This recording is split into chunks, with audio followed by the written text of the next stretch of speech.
भूतिया हवेली।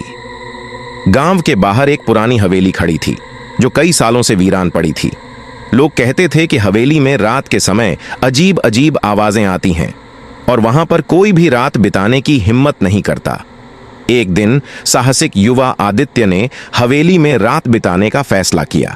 रात के अंधेरे में आदित्य हवेली के अंदर गया। हवेली के दरवाजे की चरमराहट और हवा की सर्द ठंडक ने उसका दिल दहला दिया। जैसे ही वह अंदर गया, उसके कानों में अजीब सी खामोशी गूंजने लगी। अचानक हवेली के एक पुराने कमरे से एक रोती हुई आवाज सुनाई दी। आदित्य ने धीमे कदमों से कमरे की ओर बढ़ते हुए देखा कि वहां एक पुरानी पेंटिंग दीवार पर लगी थी जिसमें एक महिला रोती हुई नजर आ रही थी। उसकी आंखों में दर्द और आंसू थे। आदित्य ने पेंटिंग की ओर बढ़ते ही अचानक एक ठंडी हवा का झोंका उसे महसूस हुआ और पेंटिंग की आंखों में चमक बढ़ गई। आदित्य ने पीछे मुड़कर देखा कि पेंटिंग से एक धुंधली आकृति बाहर आ रही थी। वह आकृति धीरे धीरे आदित्य की ओर बढ़ रही थी। आदित्य की चीखें हवेली में गूंज उठीं और अगले दिन गांव वालों ने हवेली के अंदर आदित्य को बेसुध पड़ा पाया। उसकी आंखें डर और हैरानी से खुली हुई थीं, लेकिन वह अब कभी भी बोल नहीं सकता था। हवेली फिर से वीरान हो गई और गांव वालों ने आदित्य की कहानी को एक और भूतिया कथा में जोड़ दिया। Silver mirror.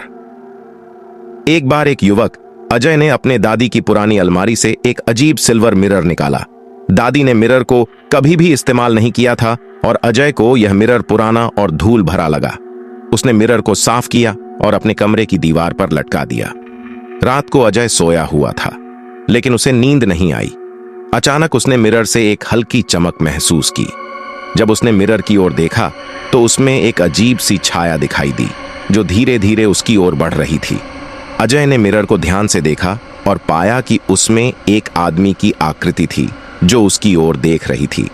अजय ने मिरर को हटा देने की कोशिश की, लेकिन मिरर ने खुद को दीवार से चिपका लिया। उसकी आकृति अब अधिक स्पष्ट हो गई थी और वह व्यक्ति अब मिरर से बाहर आने की कोशिश कर रहा था। अजय की आंखों में डर का आभास था और उसने चिल्लाने की कोशिश की, लेकिन उसकी आवाज गले में ही अटक गई। अगली सुबह जब परिवार वाले कमरे में आए तो मिरर जमीन पर टूटा हुआ पाया गया और अजय बेतरतीब अवस्था में पड़ा था। उसके शरीर पर घबराहट और डर के निशान थे।